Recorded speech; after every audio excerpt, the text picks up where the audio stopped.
여러분 반갑습니다. 누가복음 말씀 묵상 시간입니다. 우리가 하나님의 은혜로 하늘 자녀가 되었습니다. 회심까지도 하나님의 은혜입니다.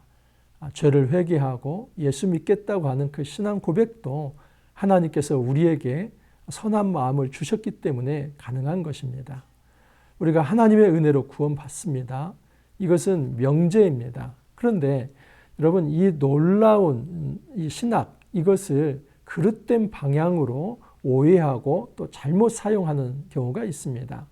우리가 하나님의 은혜로 구원받는다는 이것 때문에 하나님 앞에서 보여야 할 믿음의 삶, 그 행위를 과소평가하고 또 이것이 중요하지 않다라고 생각하는 경우가 있습니다. 이것은 매우 잘못된 신앙입니다. 이 구원파라고 하는 이단이 있습니다. 이 구원파라고 하는 이단은 회심 사건에 굉장히 중요한 가치를 둡니다. 어느 장소에서 어느 때에 어느 상황에 내가 예수님을 이제 믿겠다는 그 영접 기도 이것이 굉장히 중요하고 이 사건 이후로 이제 모든 죄가 용서받았기 때문에 그 미래에 우리가 어떤 윤리적 죄를 범한다 할지라도 다시 회개할 필요가 없다라고 가르칩니다. 여러분 그렇지 않습니다. 이 회심이라고 하는 것은 회심에 걸맞는 삶까지 포함이 되는 것입니다. 그렇기 때문에 내가 예수를 믿는다고 하는 것은 입술의 신앙 고백에서 멈춰지는 것이 아니라 죽는 날까지 그 회심에 걸맞는 삶을 살아가는 것, 이것까지를 믿음이다라고 말할 수 있는 것입니다. 여러분 이런 차원에서 우리는 이 회심이라고 하는 것이 책임 있는 삶을 살아가는 것인데 오늘 본문은 바로 거기에 대한 아주 중요한 힌트를 주고 있습니다. 삭개오라고 하는 사람이 등장합니다. 그 당시에 죄인의 대명사입니다. 왜냐하면 이 삭개오는 세리장이었기 때문입니다. 그런데 그 삭개오가 회심하는 과정에서 그 회심에 걸맞는 아주 놀라운 행동을 하게 됩니다. 정말 우리가 예수님을 믿는다는 것이 무엇이고 또 예수 믿는 자로서 그 은혜에 걸맞게 살아가는 것이 무엇인지 본문을 통해서 좀 더 깊이 있게 살펴보도록 하겠습니다. 오늘 말씀 누가복음 19장 1절에서 10절입니다. 1절에서 4절입니다. 예수께서 여리고로 들어가 지나가시더라. 삭개오라 이름하는 자가 있으니 세리장이요 또한 부자라. 그가 예수께서 어떠한 사람인가 하여 보고자 하되 키가 작고 사람이 많아 할 수 없어 앞으로 달려가서 보기 위하여 돌 무화과 나무에 올라가니 이는 예수께서 그리로 지나가시게 되밀어라. 여러분 예수님께서 지금 여리고를 지나갑니다. 이 여리고는 예루살렘을 향해서 올라가는 관문과 같은 곳입니다. 이스라엘 백성도 출애굽하고 가나안 첫 성, 이 정복전쟁의 첫 성이 어디냐면 여리고입니다.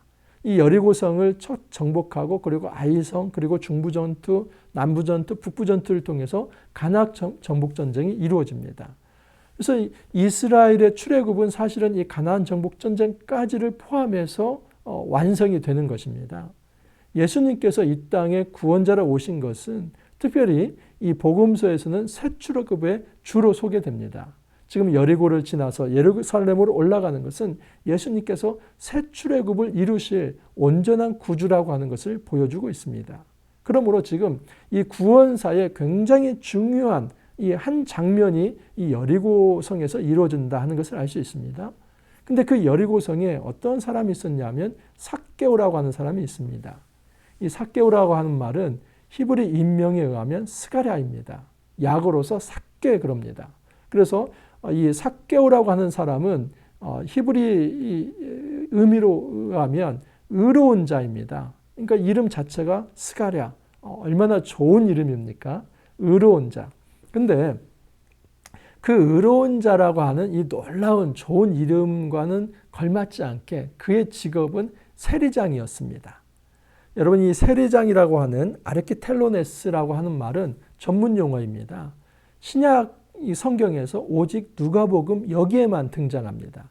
이 로마 사람들은 이스라엘 백성들, 이스라엘 백성뿐만 아니라 다른 민족 국가들도 정복을 하고 세금을 받습니다. 근데 일정 금액의 세금을 받는데 그곳에 사는 백성들을 세리들로 뽑습니다. 그래서 그 사람들은 이 로마 사람들이 뽑은 직원들입니다. 그런데 민족은 유대 민족입니다. 근데 유대 민족이 로마의 직원이 되어서 세금을 걷어들여 가지고 로마에 상납을 합니다. 뭐 로마에서 예를 들어서 100만 원을 걷어들이라 하면은 100만 원만 상납하면 좋지요. 근데 그게 아닙니다. 그게 아니고 보통 이 세리들은 500만 원, 1000만 원을 걷습니다. 그래서 그 나머지의 것은 착복을 하고 100만 원만 올려보냅니다. 여러분 이렇게 되었을 때 이 유대인들의 이 마음에 이 세리가 어떤 사람으로 인식되겠습니까? 민족의 반역자.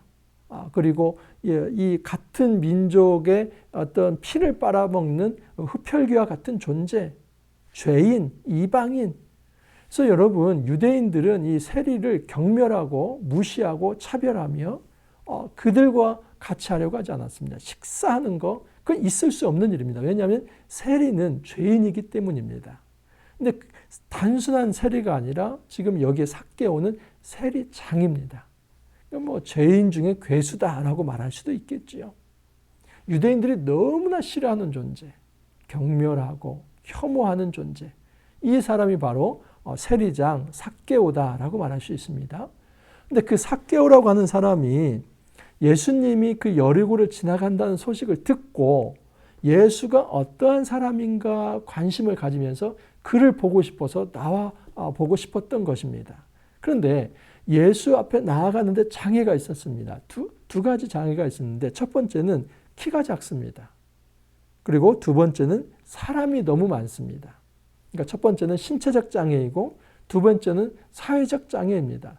뭐 사람이 많다는 것이 군중이 많다 이 정도 수준이 아니라 그 많은 사람들이 세리를 경멸하고 그래서 옷깃만 스쳐도 내가 부정 탔다. 내가 시체를 만진 거나 마찬가지다. 죄인이 나를 만졌어. 뭐 이런 식으로 뭐 저리 가.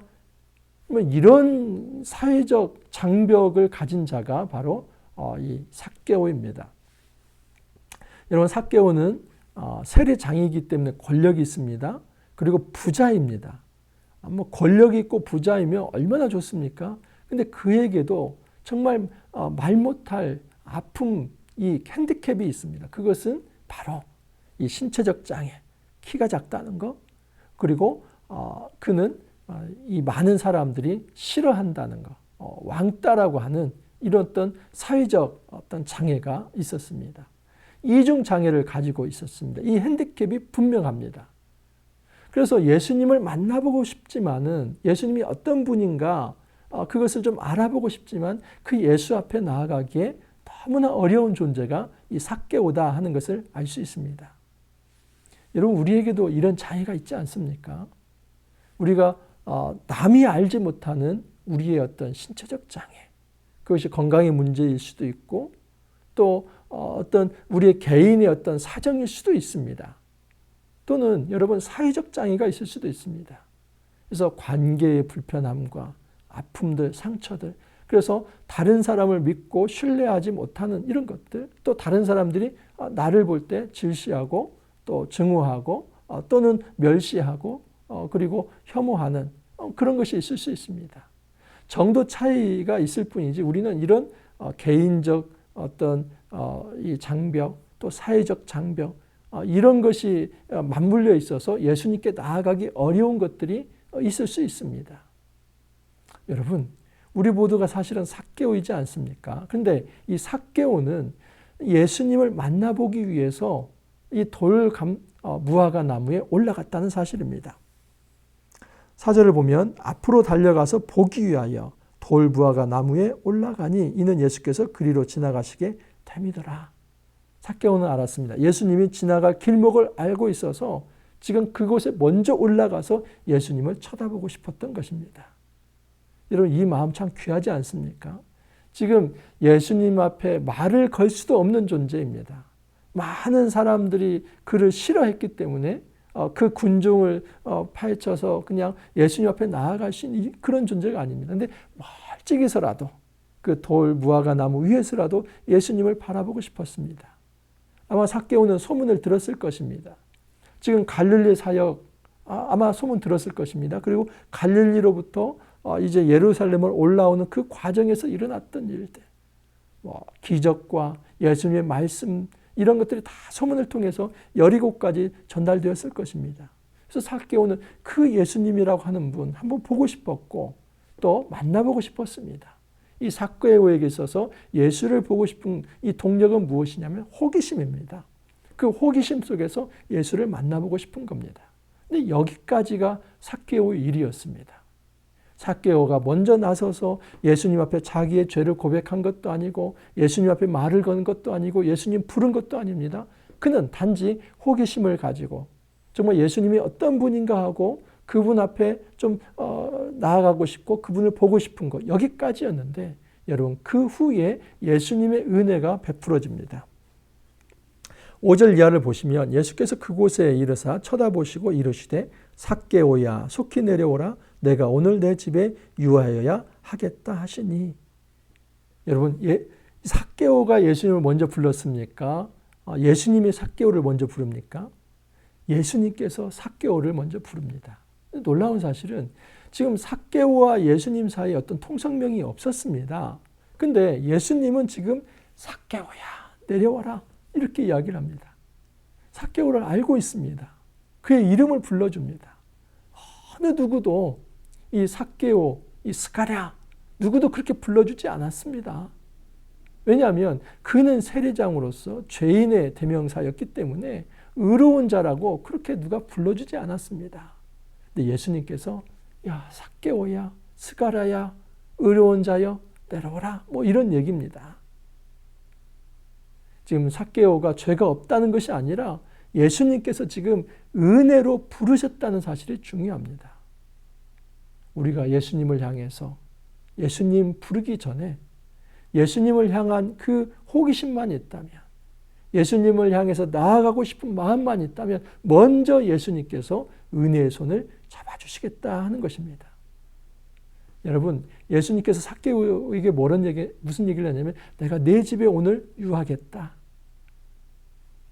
이거 우리 쉽게 생각할 수 있습니다. 뭐 식사 한번 할 수 있고 잠 한번 그 집에 들어가서 잘 수 있죠. 그런데 유대인들은 이방인과는 절대 식사하지 않습니다. 삭개오는 여러분 죄인입니다. 이 이방인과 같은 그런 어떤 죄인 그리고 민족의 반역자 그와 같이 식사하면 내가 부정탄다고 생각을 했습니다. 그래서 그하고는 절대 같이 식사하지 않는데 예수님께서는 그 삭개오의 집에 들어가겠다라고 말씀을 하십니다.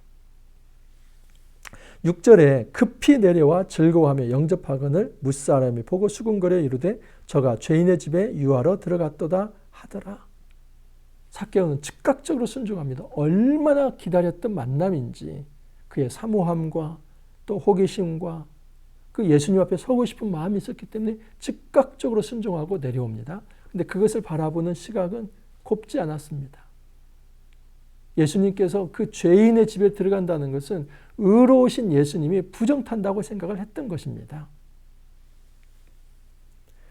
8절에 보면 삭개오가 서서 주께 여짜오되 주여 보시옵소서 내 소유의 절반을 가난한 자들에게 주겠사오며 만일 누구의 것을 속여 빼앗은 일이 있으면 내 갑절이나 갚겠나이다.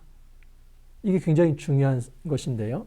예수님께서 삭개오의 집에 들어가겠다 하는 것은 예수님께서 은혜로 맞아주신 겁니다. 근데 그때의 삭개오의 반응은 뭐냐면 예수님 제가 내 소유의 절반을 가난한 자에게 넘겨주겠습니다.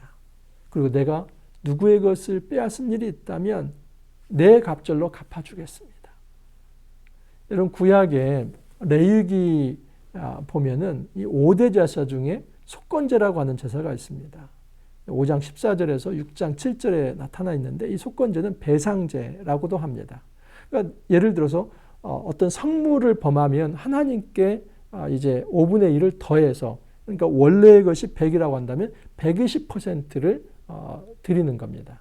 또는 이웃과의 관계 속에서 어떤 이 해를 끼친다면 재산상 손해를 끼친다면 내가 예를 들어서 100만 원에 대한 손해를 끼치면 120만 원, 이 5분의 1, 그러니까 20%죠. 20%를 더해서 갚아주는 거. 이게 속건제입니다.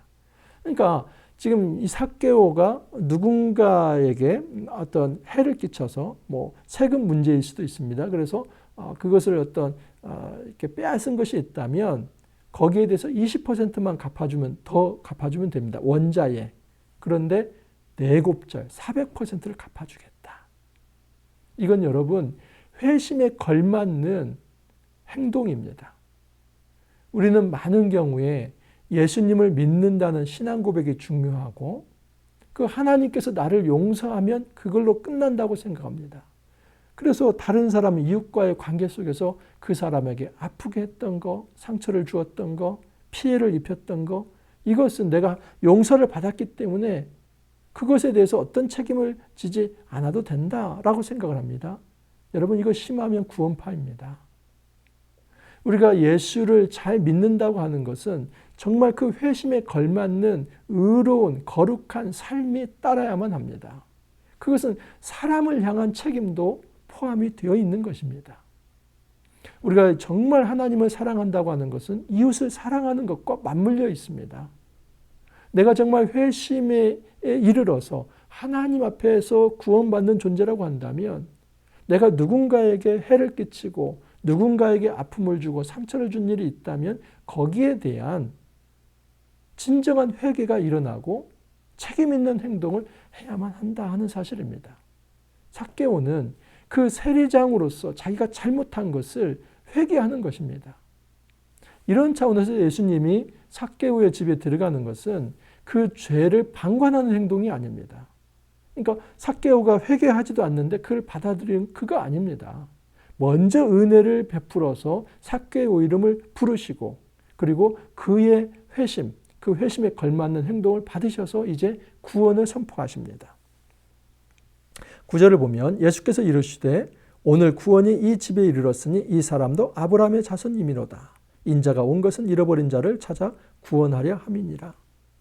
오늘 구원이 이 집에 이르렀다고 합니다. 그리고 아브라함의 자손이다. 많은 사람들이 이 삭개오는 아브라함의 자손, 다시 말해서 유대인이 아니라고 생각했습니다. 근데 예수님은 아브라함의 자손이다. 이건 단지 혈통적 유대인으로서 사회적 회복만을 약속한 게 아니라 하나님의 나라의 하늘 가족이 되었다. 하나님의 백성 되었다. 거룩한 하나님의 자녀가 되었다는 선포입니다. 여러분, 예수님은 삭개오의 그 회심, 정말 진짜 회심입니다. 그 회심에 걸맞는 그의 삶까지 받으시면서 구원을 선포하신 겁니다. 그리고 예수님은 내가 잃어버린 자를 찾으러 왔다라고 선포합니다. 마치 여러분 우리 묵상하지 않았습니까? 누가복음 15장에서 그 잃어버린 양 하나를 찾듯이, 탕자 하나를 찾듯이 지금 예수님께서는 이 삭개오를 무시하는 게 아니라 그를 찾아서 구원시키기 위해서 왔다는 사실입니다. 그렇기 때문에 우리는 함부로 삭개오를 무시해서는 안 됩니다. 그 삭개오가 바로 우리이지 않았습니까? 만약에 하나님의 은혜가 없다면 어떻게 우리가 하나님을 믿을 수 있고 예수 그리스도를 믿을 수 있겠습니까? 주님이 먼저 우리의 이름을 불러준 겁니다. 삭개오야 부르듯이 이만철 그렇게 불렀기 때문에 제가 하나님 앞에 나온 겁니다. 그런데 이게 더 의미 있으려고 한다면 그 은혜의 부름 앞에 우리의 회심이 그 회심에 걸맞는 책임 있는 삶도 뒤따라야 한다 하는 사실입니다. 여러분 우리 삶 속에서 이 회심에 걸맞는 행동이 뒤따르길 바랍니다. 우리가 하나님을 믿는다, 예수님을 믿는다 이런 어떤 입술의 고백만을 앞세우고 그 과거의 회심 사건만 주목할 것이 아니라 지금 이 땅에서 살아가는 이 삶 속에서 정말 예수를 믿는 그 삶이 거룩한 성화의 삶으로 이어지기를 간절히 소망합니다. 그래서 정말 하나님이 주시는 이 놀라운 구원의 복이 마치 삭개오의 집에 구원이 내 집에 임하였다는 그 선언처럼 우리의 삶 속에 임하길 바랍니다.